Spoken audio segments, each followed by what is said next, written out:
Dalam hal martial Dao, Qin Yichen tidak berani peduli, karena dia mengkhawatirkan yayasan. Lagi pula, dia belum pernah berada di alam surga akhir, dan tidak ada seorang pun dari 10.000 benua etnis yang bisa mengarahkannya. Tetapi kekuatan roh berbeda. Qin Yichen awalnya adalah pembangkit tenaga listrik puncak suci. Tidak perlu khawatir tentang itu karena peningkatan daya eksternalnya. Lautan kesadaran melonjak dan kekuatan roh melonjak. Setelah sehari, Qin Yichen tiba-tiba membuka matanya. Mata bintang tajam seperti pedang, dan roh surgawi dihantui oleh angin. Perintah suci terlambat. Ini satu langkah lagi. Perasaan akrab ini membuat Qin Yichen bangga, dan peningkatan kekuatan roh mendapat manfaat dari semua aspek. Sekarang, jika saya menggunakan pencapaian kesatuan manusia dan dewa, saya tidak tahu apakah saya bisa bersaing dengan Pillmaster pembangkit tenaga listrik. Qin Yichen berbisik diam-diam, tetapi dia belum mencobanya. Dan Pillmaster pembangkit tenaga listrik teratas harus memiliki sarana untuk mengungguli dia.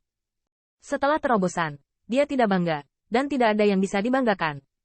Setelah menyesuaikan minatnya untuk menstabilkan laut kesadaran, Qin Yichen menemukan Feng Zhengying dan datang ke catatan keluarga Feng tentang berbagai obat suci.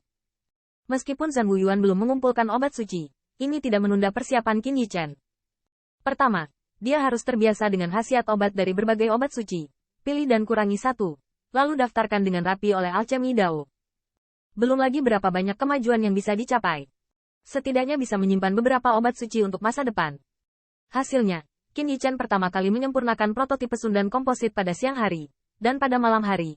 Itu adalah kultivasi atau meditasi, dan itu sangat memuaskan. Tapi saya tidak tahu. Di dunia selatan, di Istana Putih yang menjulang tinggi, dua lelaki tua sedang bermain catur sambil minum teh. Yang bertanggung jawab atas bintik matahari adalah Xuan Fan, pelayan dan manajer pribadi Jie Fan. Pria tua di hadapannya, sosok dewa yang tenang dan sosok bijak, sangat jernih dan energik, dan brokat putih perak membuat temperamen yang lebih dalam dan lebih elegan. Mata lelaki tua itu menyilaukan. Hanya si kembar hitam putih yang terjerat di matanya yang terbunuh. Masing-masing dari mereka akhirnya menjadi sangat luar biasa dan serangannya kuat. Di belakang lelaki tua itu, ada seorang gadis berpakaian putih yang menyajikan teh. Jika Qin Yichen hadir, dia akan terkejut, karena ini adalah gadis muda yang membantu pengepungan di dunia selatan dan memakan makanan tuan. Tanda seru. Tanda seru. Meskipun dalam posisi yang kurang menguntungkan, Xuan Lao tidak terburu-buru, tetapi mengerang sambil tersenyum. Kaisar Perang Seribu sangat ahli dalam catur. Dikagumi oleh pelayan tua. Mungkin maksud Kaisar Perang juga buah petir. Pria tua berjubah perak itu tidak mengatakan sepatah kata pun. Masih menatap papan catur. Tetapi melihat Xuan Lao berbaring lagi. Mengapa 1000 kaisar selalu menatap catur ini? Anda memiliki keterampilan catur seperti itu. Anda harus melihat permainan yang lebih besar. Tanda seru. Orang tua berjubah perak itu persisnya adalah Kaisar Pegunungan Perang Dunia 1000 Selatan. 1000 alis Sanyin sedikit terangkat. Dan tampaknya ada keraguan. Game mana yang dimaksud Xuan Lao? Xuan Lao semakin tersenyum. Mengapa Kaisar Pertempuran tercengang dan mengerti? Di mana permainan catur di dunia ini? 1000 gunung terkejut, dan kemudian dengan tenang berkata, Xuan Lao bercanda, Pak Tua hanya ingin bermain teh sesekali.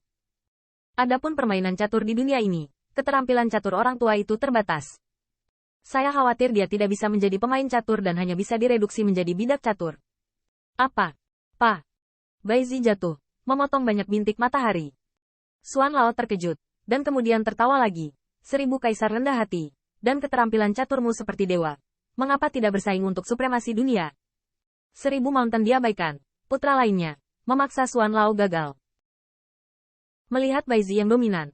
Xuan Lao tertegun sejenak. Dan itu adalah senyum tipis. Karena itu masalahnya. Pelayan tua itu tidak dipaksa.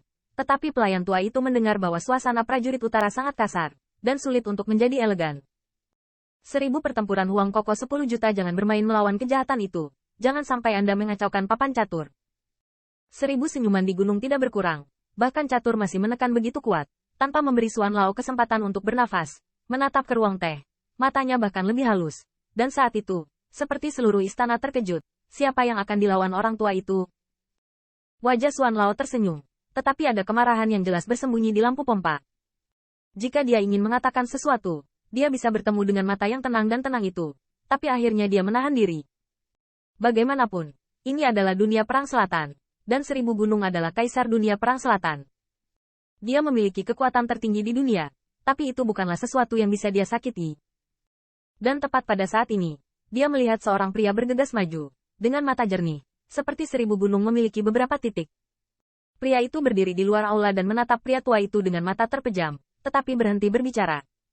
1000 Mountain masih memikirkan permainan catur. Jika Anda tidak melihatnya, Xuan Lao memimpin dan tertawa. Kaisar Perang 1000 memiliki sesuatu untuk ditangani. Pelayan tua tidak akan repot. 1000 San mendongak dan tersenyum datar. Game ini belum selesai. Kamu tidak harus turun. 1000 Kaisar yang menang.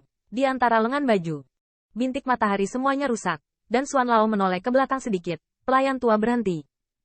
1000 karena Kaisar bersikeras untuk bersantai dan beristirahat.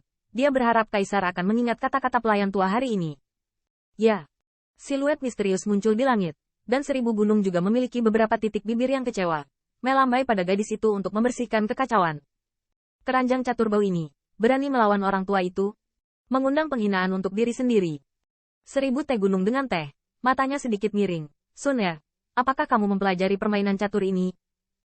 Gadis muda bernama Kaoru meludahkan lidahnya dan tersenyum. Kaoru belajar. Kakek adalah pemain catur yang hebat. Budak tua itu bukan lawanmu. Saya baru saja meminum 1000 gunung yang terkejut dengan permen karet.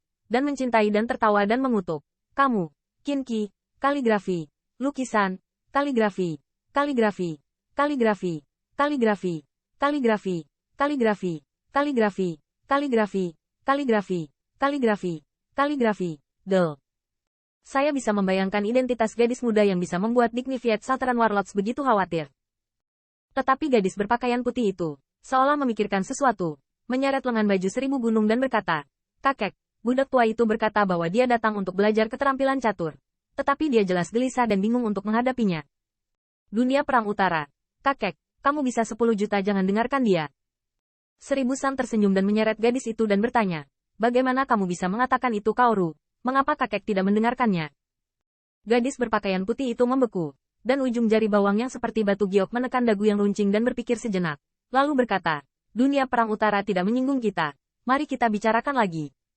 Senyawa dan itu mungkin hilang. Alasan terakhir membuat 1000 gunung tertawa dan tertawa. Dia menggelengkan kepalanya dan berkata, sudah berapa lama kamu gadis ini? Ingat anak itu. Gadis berpakaian putih dengan keras kepala bergumam. Pria itu sangat langka. Saat ini ada orang yang jatuh di jalan dan tidak ada yang berani membantu. Dan dia bersedia membantu Suner melakukan pengepungan. Qin Yichen jelas bukan orang jahat. 1000 gunung itu menggosok sutra hijau tanah gadis berpakaian putih. Dan dengan ramah berkata, apakah anak itu tidak buruk? Bahkan satu pihak tampan. Kakek mengirim orang untuk mengunjungi kota Tian lebih dari sekali dalam tahun itu. Tetapi anak itu tidak tergerak. Tetapi sayangnya sekarang ini bahkan lebih menjadi orang yang tidak berperang. Berhenti. Tetapi saya melihat 1000 gunung dan berkata, tapi ini bukan alasan kakek untuk tidak ikut campur. Bocah itu baru saja membayarmu sepotong obat spiritual. Jika kakek ingin membayar, itu tidak lebih dari 10 dari 100-an itu saja.